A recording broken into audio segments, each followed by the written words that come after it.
Isidumbu sikaTiamo Moramakga oneminyaka engu-22 noBaliseng Moramakga oneminyaka engu-21 ubudala zitholwe umphakathi zinamanxeba okudutshulwa ekhanda eMamelodi West. Izakhamuzi zithi sishaqekile ngalesigameko.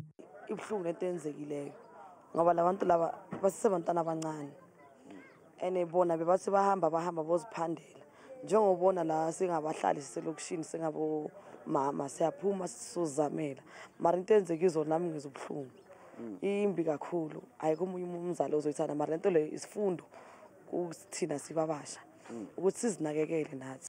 Inhlangano yomphakathi Sanco ithi khathazekile ngokwanda kwesigameko zokubulawa kwabantu abasha nobugebengu eTshwane. This thing that is happening of our young people being killed, dying every day, time and again in Tshwane, it's now becoming a norm. I mean, let me just give out a slight background of what transpired about similar cases. There's a young girl that was fatally wounded at Hammanskraal, whom we just buried recently.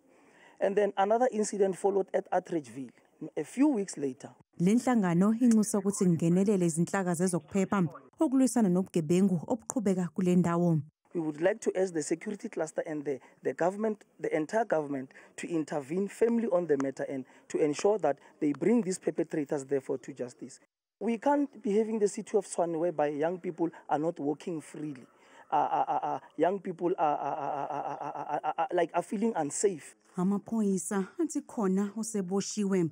A 38-year-old man was arrested today, 27 October 2025, in connection with 2 counts of murder and attempted murder that occurred in Mamelodi East Extension 17 on 26 October 2025. The police investigation revealed that a third victim, who was shot during the incident, is receiving medical treatment at hospital. Umndeni uthi ufuna izimpendulo ngokubulawa kwabathandiweyo bawo.